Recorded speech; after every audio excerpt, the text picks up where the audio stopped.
Olá pessoal, tudo bem com vocês? Estou aqui de volta com novos vídeos, novas informações. Hoje eu vou falar sobre auditorias remotas, que é uma coisa nova que surgiu durante a pandemia. E evidentemente que existem algumas polêmicas sobre isso, né? Mesmo de minha parte, que sempre gostei das auditorias presenciais, mas vamos lá. Então a Anvisa publicou um anexo 6 do POP 002. Esse POP ele é direcionado para as agências dos estados e municípios. Então é um POP que não é para a indústria farmacêutica, é um POP para as agências, a forma de condução das auditorias, né? Então, existe um trecho lá dentro desse anexo 6, que eu vou até ler aqui, que diz assim, que preferencialmente a autoridade local deve participar de forma presencial no estabelecimento inspecionado, enquanto que os demais entes participam de forma remota por meio de videoconferência. Então isso é o que diz. Então, ele fala que o ente local tem que participar de forma presencial. Mas obviamente as coisas vêm mudando muito, né? Então, com o agravamento da pandemia, as coisas mudaram, os cenários mudaram bastante.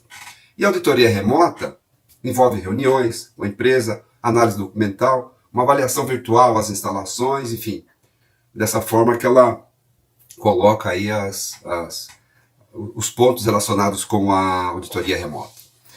Eu montei aqui um passo a passo para a indústria farmacêutica auditar, inspecionar, auditar os seus fornecedores, tá? Tendo como base esse anexo 6 do POP 002.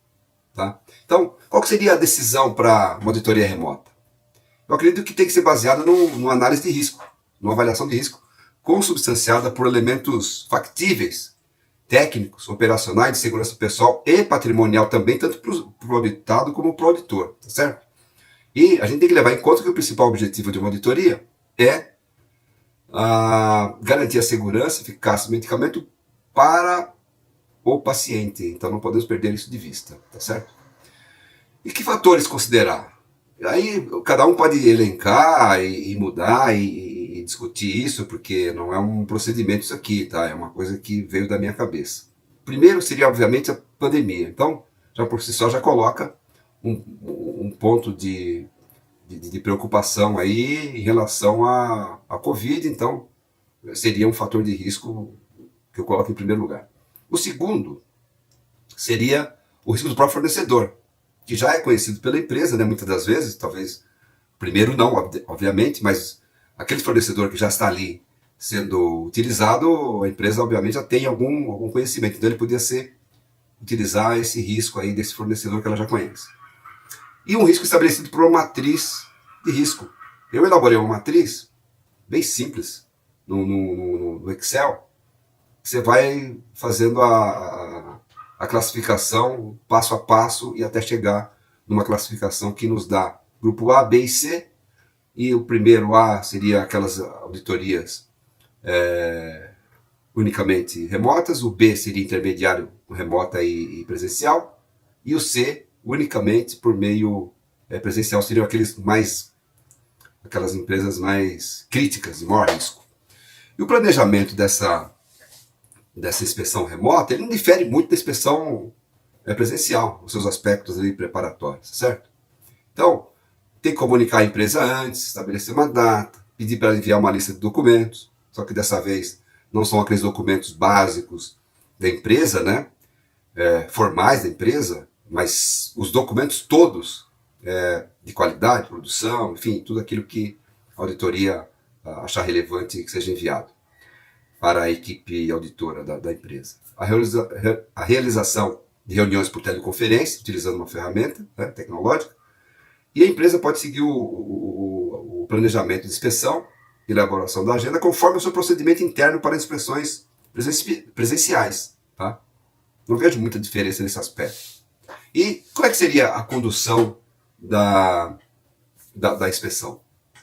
Primeiro, realizar uma reunião inicial com todos os membros da equipe, mais a equipe receptora do fornecedor, quando houver.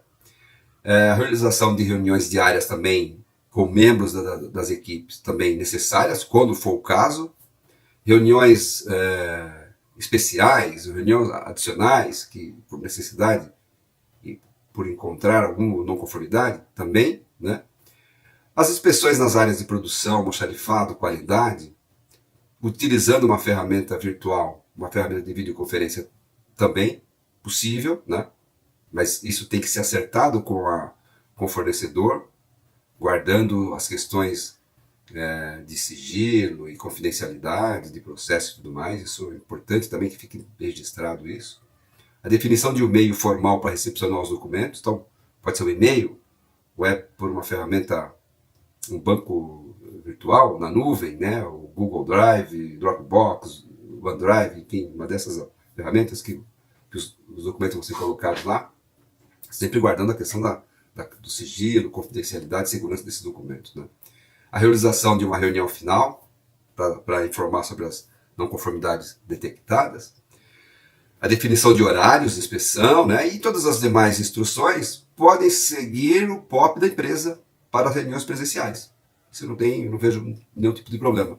E a elaboração, revisão e entrega do relatório de inspeção, essas atividades também conforme previsto no procedimento.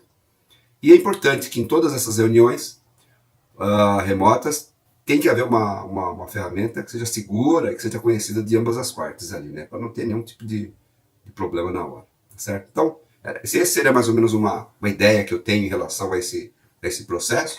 Lembrando que para determinados fornecedores, a gente tem que, obviamente, fazer inspeção presencial. Alguns fornecedores, a não ser no caso extremo, que haja um lockdown geral no mundo todo e você não pode sair do seu local de trabalho de maneira alguma, não pode viajar, bom, não tem o que fazer. Então, nesse caso, obviamente, tem que fazer uma auditoria remota. Mas, para alguns fornecedores, a criticidade manda que seja feita uma inspeção presencial, mesmo que somente para avaliar as instalações e conversar com algumas pessoas. Outras atividades podem efetivamente ser feitas via remota, tá bom? Então espero que isso tenha sido de interesse e quem quiser discutir isso comigo, estou à disposição. Os meus dados das mídias sociais, Instagram, LinkedIn, Facebook, YouTube estão aqui e espero encontrar vocês em uma outra oportunidade, tá bom? Que tenham uma boa semana. Até logo, até mais.